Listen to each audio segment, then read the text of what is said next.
So my name is Trevor, and I'd like to just welcome everybody. What we've had over the last 2 days is what we call a Rancher Roundtable, and the topic has been success and sustainability today and tomorrow. So I'd like to open it to some bright minds, some forward thinkers that we've got here. First of all, let's introduce everybody, starting with Alfredo. Trevor, thank you. My name is Alfredo Di Costanzo. I work for the University of Minnesota as a professor. Thank you for the invitation. We've had 2 wonderful days visiting about success in the cattle industry and maybe learning a lot from one another on how to get that implemented. Sure. Thank you. Donnie? Thanks, Trevor. My name's Donnie Burke from Bowman, North Dakota. I'm a rancher, family farm and ranch here, and I'm also a dealer for Rio. Thank you. Howard? Thanks, Trevor. Howard Gertz from Canada, rancher. Had a great time here. I've learned a lot. It's been 2 days of trying to catch up and trying to process what we've learned and make sure I don't forget most of it. And it's hard work to sit in a classroom session and not go to sleep. Oh, but no, I had no problems there. Just when you were talking. Yeah, I knew this was coming. Set him up. Justin. Justin Prince, and thank you, Trevor. Appreciate it. The great hospitality and great information, and coming from a lot of different aspects, different people and operations, and there's a lot of useful information that's been presented if we just take it and put it into use. Yeah. And so what part of Wyoming are you from? So just right on the Wyoming, Nebraska, or South Dakota line. I live in South Dakota, just barely, but the bigger share of the ranch is in Wyoming, close to Lusk, and it's just a all grasslands grazing operation that we try to be able to graze year round, and with cow calf and some custom yearling grazing. Sure. Yeah. Sure. So I guess what I wanted to touch on is this idea of, giving the ranching industry hope. Looking at the bigger picture, at what can we control. We could spend 2 days in that conference room talking about everything that we can't control. The weather, rainfall, markets, politics, blah, blah, blah. But what I've been feeding off of everybody's energy in that room, and what I wanted to discuss now briefly is some of the key takeaways as to how together we can impact success and sustainability today and tomorrow. Can you speak to that, Donnie? Well, I think everybody probably, it's the simplest thing is controlling input costs and controlling what we put into our operations and trying to get the most out of it, efficiencies, and doing everything we can. Yeah, that's good. I think, and then also moving forward in a, if I can use the word, a faith kind of a motion, where you're believing in what you do in the future. Yes. Not yesterday, but you're looking toward tomorrow. And I think we have to look real hard and long at where we're at as a agricultural arm. Yes. Especially in this ranching business. Like I've said in the meeting, there's lots of people that don't understand even what we do. Yes. And we have to make that difference, and I believe we can. But we have to do it together. We can't do it independently. You know what? I think today we're sitting at a crossroads where we've been divided, and it's easy to conquer. So I think we need to congregate, whether it's this side of the border, the other side of the border. I think we can do it on both sides and march forward and make a difference and make a sound. It doesn't take a whole big percentage to make that happen. It just takes a loud voice. And I believe a loud voice is going to come from unity. Absolutely. Uniting into our, we've got a professor here, we've got a rancher and a dealer here, we've got a Canadian rancher here, and we've got somebody that works in a corporate ranch. So we got, and that's the way it's been these last 2 days. We've had a lot of diversity, but I think what's the message I keep hearing is that uniting to have a stronger, more solid, louder voice. Otherwise, the dividing and conquering will keep going. Yes, absolutely, yeah. And then the fact that what you guys are presenting to us is very important too. You just mentioned input. You know what? If we can drop that and use a product that does affect that bottom line, that's where we have to be. And then that is just not with Rio. It's with a lot of other aspects. Everything Again, we in do. the big picture, it's that future, that where you want to be. I've always believed that I want people looking at me from behind, not looking at me from the front. And when they're doing that, I know where I'm standing, right? Right. So. What about beside you? Is that Well, all that's right? okay. You're being, Pretty soon, all we see is dust. What do you say, Alfredo? Well, I think the points have been made that are wonderful. Unity is important, and I think a venue like what you've provided here helps to reduce those barriers and to understand each other and to recognize that whether you run 50 cows or 500 cows or 5,000 cows, there's so much more that unites us than separates us. And Yes. so the challenges are the same. The way we handle them are probably slightly different. And there's going to be geography. It's going to be the day-to-day forage supply. It's going to be facilities. It's going to be labor. Those types of things all will affect us sooner or later. And when we listen to one another on how they have handled this, it'll Yes. help us make our life a lot easier. Exactly. And making those decisions today, making, every step we take today has to be aligning with the bigger picture. Absolutely. Because sometimes, I'm in business just like you guys are. Sometimes you can't see the trees for the wood, or how do they say that? Yeah. Forest for the trees. The forest for the Yes, trees. yeah. Sometimes you're in a whirlwind. It's just busy, busy, Right, busy. yeah. But I think what I've got from these last 2 days is listening to progressive ranchers, to Right. bright minds, to professors. We're looking at a bigger picture, and that drives our every step today. Right. Justin, Yeah, one thing we heard early on, and it was actually from Alfredo, I appreciated our one thing we can control is our outlook. There's a lot of realities out there that we can't control, but we can control our reactions. And if we have a positive outlook, that feeds, it doesn't only help us, it feeds the people that are around us. They can feed on that. We've been here 2 days in a company setting in which you can tell that everybody that's associated with this company, they're all in. And so there's success there, and that translates into any operation, any business. If your outlook is positive, it motivates you, it motivates everybody around you, and then your success rate can go up. So what we've taken here, if we can leave here with that positive outlook and a bunch of the puzzle pieces that have been presented here and put them into use, there's not really a limit. that's great. And like I shared with you earlier, I was getting ready this morning, and I could hear my 6-year-old son whistling. Well, trying to whistle.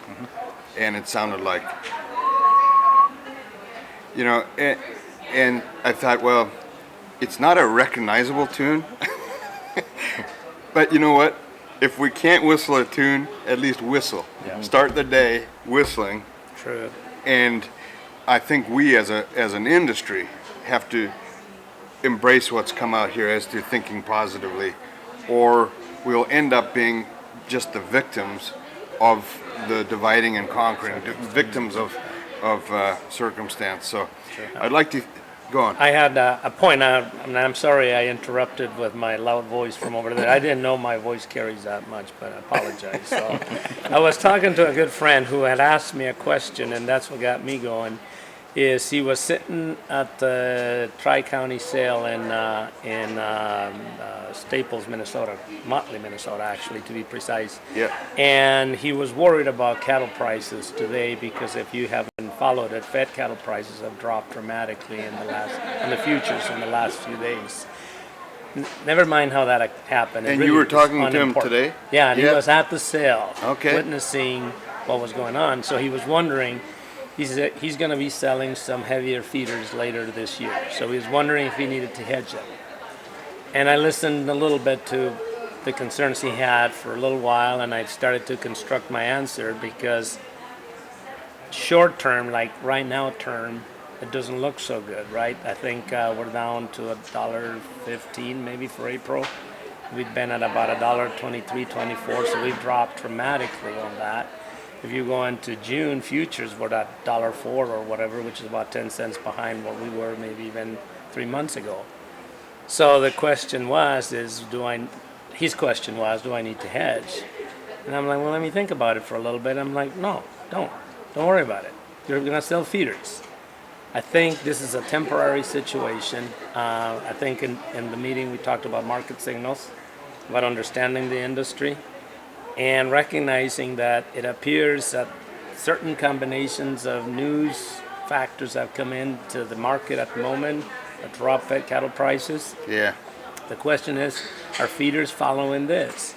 So I asked him, and he said he's reading to me what's selling right now at Motley, and it was a group of heifers, 550 pounds.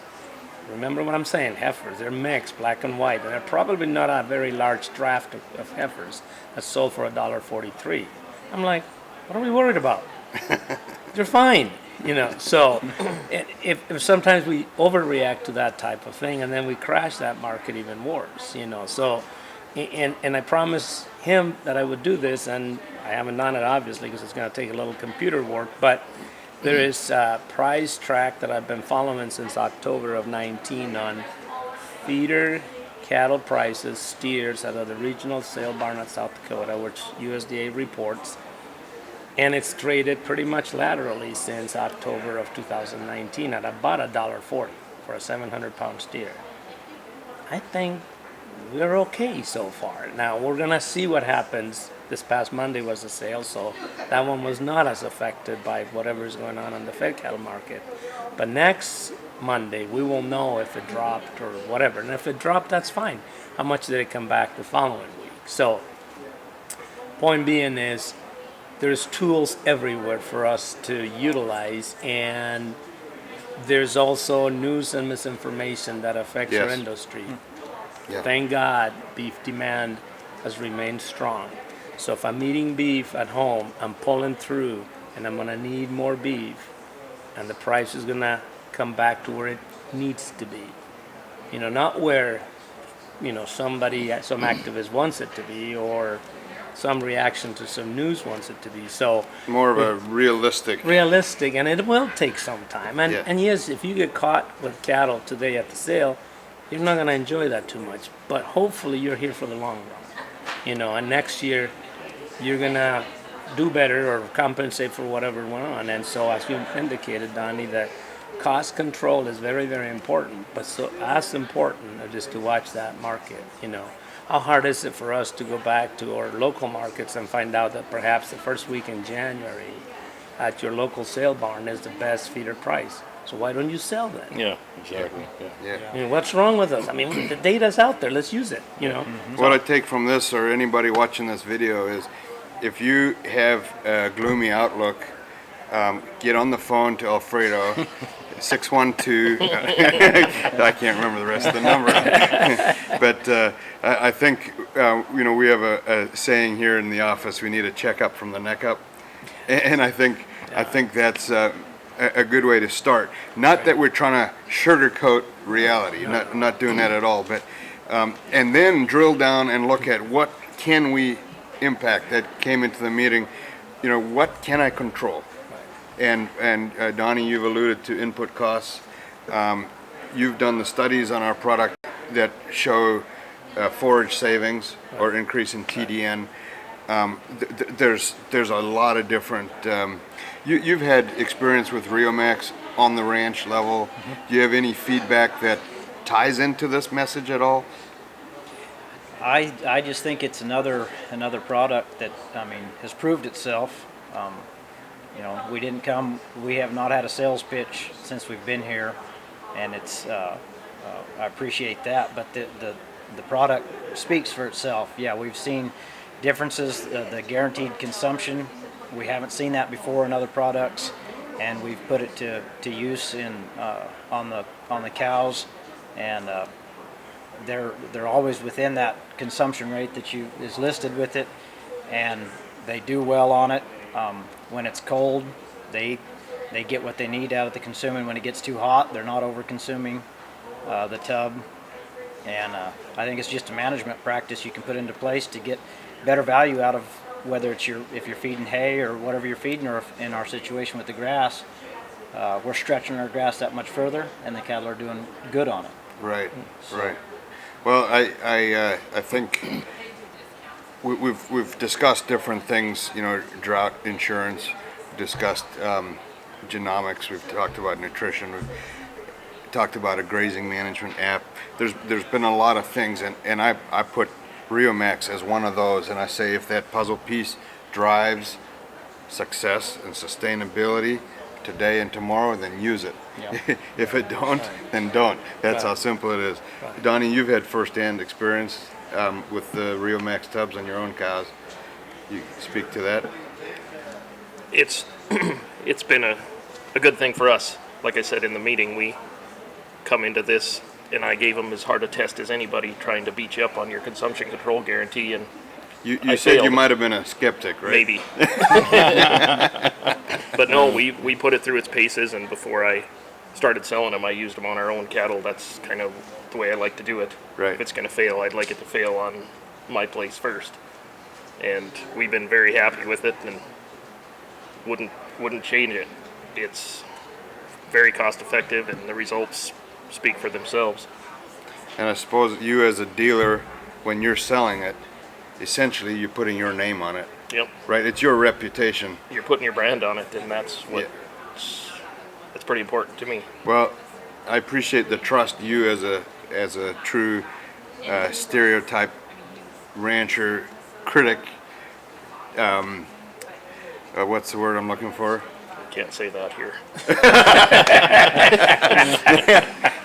Skeptic. Yeah, Skeptic. You were going to say septic. Yeah, septic. He's very septic. We could have a septic attitude, but a skeptic. And you know what? I don't blame anybody anywhere for being a skeptic, especially when we're it was said in the meeting, we've been price takers, you know, and we're talking ups and downs. We're talking about trying to survive, trying to, and so I don't mind anybody being a skeptic, but if we can impact your profitability, your success of your ranch, then let's get started. If we can't, then move forward, you know. Now, your wife said she uses some of those empty Riomax barrels for watering the horses. watering the horses, but she's complaining because it doesn't match with her nice riding arena. We have to change the color of the arena. Of the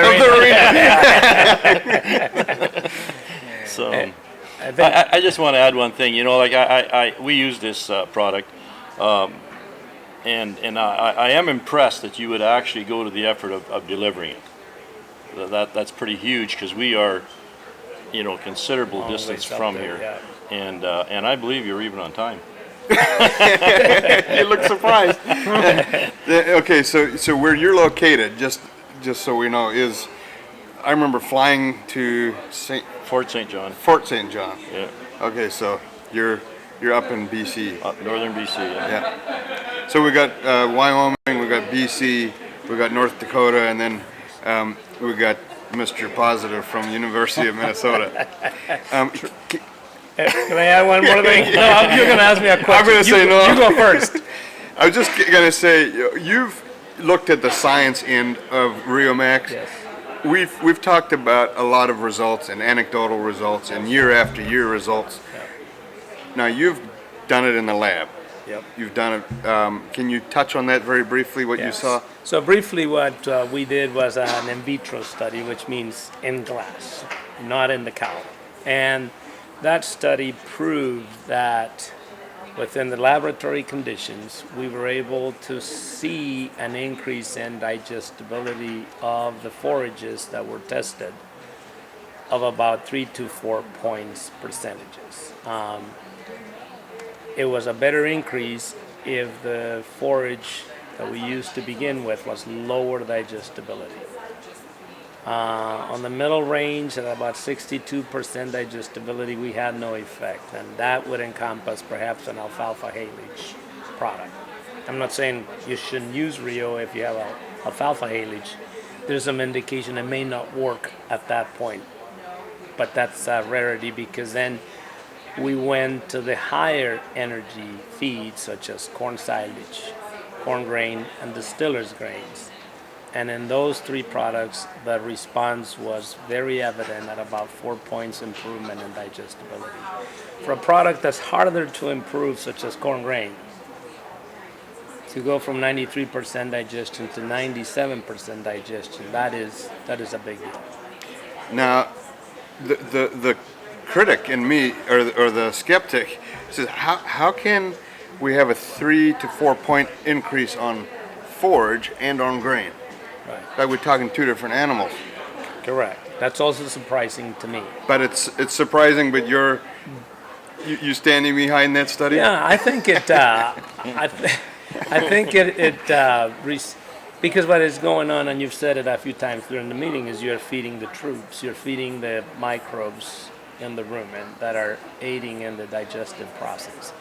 Yes, it's surprising that with corn we would have a faster fermentation rate, conditions that are a little bit more difficult for an animal to respond to, or for the rumen bacteria to respond to, because it gets a little too acid in there with so much fermentation. In this case, in all fairness, it was corn added into a higher forage rumen fluid situation. So Yes. it represents what your customers have, which is most people are feeding higher forages out in the country, and if they need corn, they need to add it in a small amount. Right. So Right. we suspect that at that point we will have that same response out there. you know. Sure. Now, if we were talking a feedlot diet, Different I don't story. know if Yeah. that would hold. You know what I Yeah. mean? But we know for sure, under the same circumstances, with a higher forage basal diet, testing a sample of low quality forage also responds to 3 to 4 points, which is an interesting, a very, very telling response for the product that you use. So. Right. Well, now I'm kind of wondering, what were you going to say next? What is that other? I forgot. No, it's actually sort of a reflection on the last 2 days. It's hard to bring. Think about yourselves, not you. You or I are excluded on this thinking process. People that do this for a living, right? 3 of you. How many ranchers could you bring together? The farthest you can think of, the most complex, their geographical situations you can think of, and convince them to come to a meeting where, for some reason, you've seen something in your cows after you've fed a certain product, right? How many ranchers could you go home and say, well, tomorrow I'm going to put 100 of them together, or I'm going to put 1 of them, or I'm going to put 0 of them together? Because typically my perception is we're all skeptics. Sorry, Donnie. And it'll be very hard to bring a group of people together that has been convinced that something works. You wouldn't have this meeting with a vaccine company doing it because they use it, but they don't know if it works or not. Or a dewormer.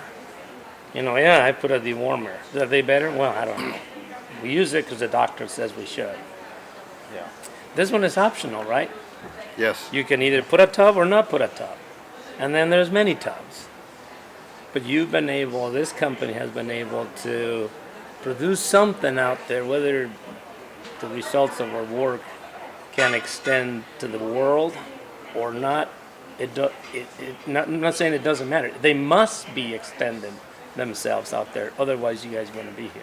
Mm-hmm. And I'd encourage you. Sorry, Justin. Go ahead. I'd encourage you guys to have a huge vision, not just a year, 2 years, 3 years. Right. I think you guys need to be looking with a big vision. Right. A big. I'm Right. talking huge, because going forward, if you can put guys together, a meeting like this, I mean, this thing could, in the future, if we, like we said before, if we would unite and Right. stay together and be accessible to each other, Right. because fear kills. Fear is Yep. destructive. Yes. And just like you mentioned, the guy at the auction, Yeah. he's sitting there fearful. Like, Yes. what am I going to Yeah. do tomorrow? Yeah. Right. We can help each other get through that. Right. Yes. But your vision needs to be big. Right. Without a vision, you will perish. Yes. Yeah. That's biblical. That's pretty biblical. That's great. And I appreciate the it's not every day we have a rancher come in here that And preach at you? and give you Your give you that little Yeah. that push from behind. I appreciate that. That means a lot. I don't know if it's ever happened. Justin, Yeah, no, you've got there's a product that the science proves it out, and then the reality use proves it out. I mean, it's a win-win. And another advantage, it's a little maybe hard to put the value on exactly, but in the grazing practice that we use the tubs with, you can take your cattle to they all have their favorite spots of the pasture. They're selecting grazers. So they like to go to the same spot, but you can distribute your cattle with salt blocks or something like that. They're going to take a lick, and they're going to go back to their favorite spot and feed. But with this tub, it seems like you can put it out, and they'll go over there and they're going to spend a week there. They're not just going to take a lick and go back to their favorite spots, because they're able to utilize different parts of the pasture that really the classes of cattle you've had in there before weren't camping there, and they weren't using it. And so you get a more even and effective use out of all your pastures. This is what you drive, right? And your wife delivers. Correct. The product. you know where you want to suck those cattle. Well, it comes back to utilization of every mouthful and utilization of every acre. Sure. And what you're saying is, if you can suck them into underutilized, that means we're not getting return on investment on that acre. Right. Well, if we can They'll stay there. spend a week. You're not spending a week here, are you? Trevor, I have an academic question that might be. I better step out. No. It's to Justin or any one of you. How far can you place a tub away from a water source and effectively do what you were saying of moving them to an area that has been underutilized? Sure. Oh, it's all in guesstimates. Yeah. Our average winter pasture when we have the tubs out, our average pasture size is 2,500 acres. So give or take 4 sections. Okay. And even if you put tubs out and you start on one side of the pasture, and not all of our pastures is the water centrally located. I mean, it's offset, and so you can have it on one side and your tank can be in the fence line on the other side. Wow. And really, it's not a problem. I mean, they'll still graze that far side, hang out there, And then come back and drink then their come water. come back over. So that'll be a walk of 2 miles. A yeah, mile 2 miles to water. To water, at the yeah. furthest. Yep. Right. And What about from tub to tub without the water? That's a good question too. Like how far can you stretch them? we'll stretch them pretty far. I mean, we've done it both ways. If we're into it, I mean, we'll use it. If we get some sagebrush greasewood, we'll put them a little closer together, trying to get the cattle to tromp out some of that that we don't want. Yeah. Use it kind of as the hoof action effect. But if it's another place, we'll spread them out quite a ways, and they're onto it. They know what you're doing. If they can smell it, you can have them. I don't know. You could spread them out 75 to 100 yards a piece, and we're putting out strings of anywhere from 4 to 8 typically in a long string or whatever it is, and you can have them spread out over the entire side of a pasture. They're not concentrated. They're just in one spot where the tubs are at, or a set of tubs. Once you get some familiarity to the barrels and use them in a weaning scenario like that too, put them in receiving pens, and Sure. then cattle will run to them once they know what it is, and that. Yeah. I really like the fact that the calves learn to be on them while they're on the cow. Like before we wean, we always like to throw our calves on feed with the cow and water, because it makes the job way easier when you wean them. Just they're used to the feed, they're used to the water, and if they're used to the tub, I can really fully understand that, because It's familiar. like Tom was saying earlier there, that like those calves at a very young age start sniffing around and start licking away, right? Yeah. 3, 4, 5 days old, they start doing that. So Thank you, Justin. Thank Sure, Thank you you, could if Howard. you wanted. Thank you, Alfredo. Thank you, Donnie. Yeah, Thank you, Trevor. Thank you for having us. Appreciate it. Yeah. yeah, thanks. appreciate it.